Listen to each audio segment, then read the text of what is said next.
அனிதான்னு ஒரு பொண்ணு இறந்துருக்கு. ஆமா. அந்த பொண்ணு யாருன்னே அவருக்கு தெரியாது. இருந்தாலும் அவர் வீட்டுக்கு போனாரா? 13 பேர் தூத்துக்குடி சம்பவத்துல இறந்துருக்காங்க. அவங்கெல்லாம் யாருன்னே தெரியாது. ஒரு நாள் நைட் போயிட்டு அந்த 13 குடும்பத்தையும் பார்த்துட்டு வந்தாரா?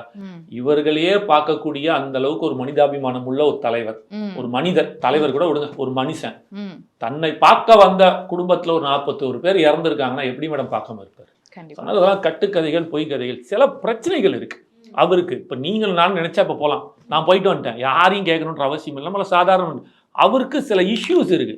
அந்த இஷ்யூஸ்லேருந்து கிளியர் பண்ண முடியாத இருக்கிற ப்ராப்ளம் தான். இப்போ அதுதான் அவர் முதலேருந்து அதான் சொல்லிட்டு இருக்கோம். அவர் வெளியில் வந்தார்னா பல பிரச்சனை இருக்குங்க, அதை சமாளிக்க முடியாதுங்கன்னு சொல்லும்போது என்னடா சீன் போடுறீங்க? எம்ஜிஆருக்கு வராத கூட்டமா, சன்னி லியோனுக்கு வராத கூட்டமா, நயன்தாராக்கு வருது, சன்னி லியோனுக்கு வருதுன்னு ஒரு மாதிரி இழிவுபடுத்தி 2ஆம் கட்ட நிலையில் பேசினாங்க. இப்போ நீங்கள் வந்தோடனே பார்த்தீங்கல்ல என்ன நடக்குது அப்படின்ட்டு. அதுக்கு அவர் ஏதாவது ஒரு காரணமா? எந்த கட்சியாவது பெண்கள் வராதீர்கள், முதியவர்கள் வராதீர்கள், குழந்தையை தூக்கி கொண்டு வராதீர்கள், கர்ப்பிணி பெண்கள் வராது, எந்த ஒரு கட்சி சொல்லி பார்த்துருக்கீங்களா? ஏதாவது நீங்கள் எடுத்துக்காட்டுங்க, நான் பேசுறதே நிறுத்திடுறேன். வாய்ப்பே கிடையாது.